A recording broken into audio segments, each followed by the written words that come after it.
All right, thanks, guys. The Chargers take on the Rams, 4:05 Eastern kickoff.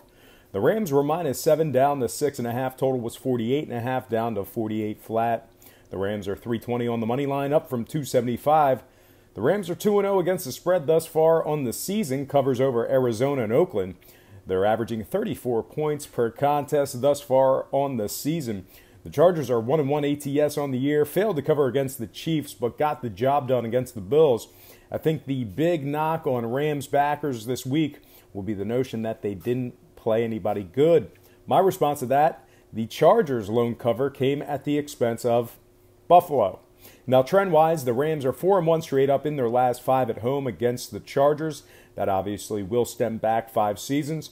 The Rams have also outscored their opponents 57-0 over the last 6 quarters of play. Most books have these guys as the Super Bowl favorite. Give me the LA Rams -6 after buying the hook and the over 48 in this one. And with that said, I just want to welcome you to the show. I got some lines and personal leans out for our NFL Week 3 slate of Sunday evening and Monday games. But before we get into that, I just want to remind you to check out my daily best play at patreon.com/BrockPage. And with a documented win percentage of 60% for the entire year of 2017, you're costing yourself valuable information each and every day you're not subscribed. Packages begin at just $1.99 a month. There's also plenty of free content there as well. So once again, please feel free to hit that pause button right now. Open up your browser and just quickly check me out at patreon.com/BrockPage. It'll only take a few seconds. Link is in the description section below. And if you are a current patron of mine and you're watching this program right now, I just can't thank you enough. You make it all worth it. And without any further ado, let's go ahead and take a look at our Week 3 slate of Sunday evening and Monday NFL games and personal leans. All starts Eastern Standard Time. And on deck, we've got Bears, Cardinals, 425, Arizona. The Bears were 4.5, now -6. Totals 37.5. Chicago's the $2.65 favorites on the money line, up from $2.30. Chicago's been a solid covering team in seasons past, and they're doing it again this year. 2-0 ATS thus far in the season. Marquee covers over Green Bay and Seattle. Running back Tark Cohen is questionable Sunday with an ankle for Chicago. They're 5-1 ATS in their last 6, dating back to last season. They've also successfully covered the number in 5 out of their last 7 on the road. They're taking on a hapless Arizona team who needs no further analysis if you know anything about football. Now, total-wise, the Cards can't score, and the Bears have at least one of the best defenses in the league. Give me Chicago -6 and the under 37.5 in this one. Next game, Cowboys, Seahawks, 425 Seattle. The Seahawks open -3, now -1.5. Total was 44.5, all the way down to 41 flat. The winless Seahawks are still $1.25 on the money line. Nickel moved towards Seattle to win it outright despite the fade on the spread. Now, Seattle's 0-2 against the number thus far on the season, depending on where you're shopping at. They've also been riddled with injuries. Baldwin's out, Wright's questionable, Bobby's questionable, Fluker's got a hammy, Flowers got a hammy. It's going to be real tough sledding for this team if they can't get healthy. And obviously, if Russ continues to get sacked 6 times a game, he's going to be on that list as well. Now, trend-wise, this Seattle squad hasn't been able to get the job done against the points in these past couple of seasons. Just 1-5 ATS in their last 6. They've also failed to cover the number in 5 out of their last 6 at home. Meanwhile, on the Dallas side, they've historically kept it close with Seattle in recent years. 7-3 ATS in their last 10 playing Seattle. They're also 4-1 ATS in their last 5 games playing in Seattle as well. Now, total-wise, I can't expect a whole lot of points in this one. Seattle's offense has struggled. Dallas D is very talented. Dallas is also 2-0 to the under thus far in the season and 5-0 to the under in their last 5 dating back to last year. Meanwhile, on the Seattle side, they're 4-1 to the under in their last 5 taking on the Cowboys. And historically, the total's gone under in 4 out of Seattle's last 6 playing at home against the Cowboys as well. So with all that said and done, it looks like I got a ride with the dogs in this one. Give me the Dallas Cowboys +2 after buying the hook and the under. 41 points in this one. Next game, Patriots, Detroit, 8:20 Sunday night. The Patriots were -7, now -6.5. Total was 47, up to 52 even. The Pats are 265 on the money line, and you really don't have to know much about football to know that the Patriots are really good against good teams and even better against bad teams. And to be honest, this Detroit squad has played like a very bad team in their first 2 games.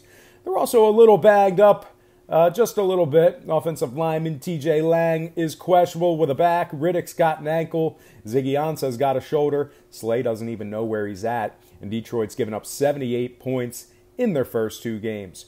Now, historically, the Pats play Detroit very well. 5-1 straight up in their last 6 against Detroit. 6-2 covering the spread in their last 8 against the Lions as well. And if you think there's any type of home field advantage in this one, just keep in mind that New England is 14-4 ATS in their last 18 on the road, dating back to last year. Now, total-wise, both defenses have been a bit porous, but I wouldn't describe this Lions attack as explosive on the offensive side of things, at least not yet. And for the exception of this past week, the Pats have gone 4-0 to the under in their last 4 ball games, throwing out the Jacksonville game. So with all that said and done, I'm sorry, that included the preseason. Forget that stat. All that said and done, I got to be chalky in this one. Give me the New England Patriots -6 after buying the half a point and the under 52 flat in this one. All right, next and final game for the show. It is going to be Steelers at Tampa Bay, 8:15 Monday night. The Steelers opened the betting as the 2.5-point favorites. They're now -1.5. Total was 50 up to 53. Currently, Pittsburgh's -120 on the money line. A 15-cent fade of the Steelers in the early going here. And at the moment, this Steelers squad is 0-2 against the spread in their couple of games already this year. Now, we do have some injuries you may want to consider on both sides. Hayden's got a hammy for Pittsburgh. He's questionable. DeCastro's got a hand. Chance he might sit out. Meanwhile, on the Tampa side of things, Grimes still has that hammy issue. Conti's got a knee. Vea's got a calf. Already, week 3, and some of these guys are starting to drop like flies, but that is the game. Now, obviously, everybody knows what's going on in Tampa right now. Fitz is creating records. Bucs are averaging 38 a game, and this Buccaneers squad is 2-0 ATS thus far on the season. But if you look back to the trends dating to the last season, these guys have actually been very good against the number for a while now. 5-0 ATS in their last 5, 4-1 in ATS in their last 5 at Raymond James. And for traveling teams, it's been a real tough go of things trying to win in Tampa, no matter how good or bad the Bucs have been. Visiting teams are just 4-9 straight up in their last 14 in Tampa. Now, total-wise, I really have no reason to think this one can stay under. Both defenses are porous. Both offenses score a ton of points. And even without Fitzpatrick breaking records, the total's gone over in 6 out of Tampa's last 9 ball games. And obviously, more recently, Tampa's 2-0 to the over thus far on this season. Now, on the Pittsburgh side, we're seeing a very similar trend there as they're 2-0 to the over on the season themselves. They're also averaging 29 points on the offensive side of things themselves. So with all that said and done, I got to side with another underdog. Give me the Tampa Bay Bucs +2 after buying the hook and the over. 53 total points in this one. All right, folks, that is going to do it for me. But before I get out of here, I just have to remind you to check out my daily best play at patreon.com/BrockPage. With a documented win percentage of 60% for the entire year of 2017, you're costing yourself valuable information each and every day you're not subscribed. Packages begin at just $1.99 a month. There's also plenty of free content there as well. So once again, please feel free to hit that pause button right now. Just quickly open up your browser and check me out at patreon.com/BrockPage. It'll only take a few seconds. Link is in the description section below. And if you are a current patron of mine and you're watching this program right now, I just can't thank you enough. You make it all worth it. And as always, thank you for watching today's program. I hope you enjoyed all this free, great information. And just real quick, I've noticed that we have a lot of new visitors, a lot of new subscribers tuning into these NFL picks and prediction videos. A lot of folks are under the impression that we're going straight chalk, that we're going with just the favorites. I just don't think you understand the lines or the terminology yet. If I'm taking a team that's +3 or +6 or plus anything, they're the underdog. I'm taking the underdog. So we have a great mix of favorites and underdogs this week, and for some reason the commenters just don't listen. But anyway, just wanted to take that time to straighten that out and help you understand the lines and the betting and the terminology a little bit better. So if I pick a team and they're plus anything, that means they're the underdog. So anyway, once again, thank you for watching today's program. I hope you enjoyed all this great free information. And please don't forget to check me out at patreon.com/ProcPage.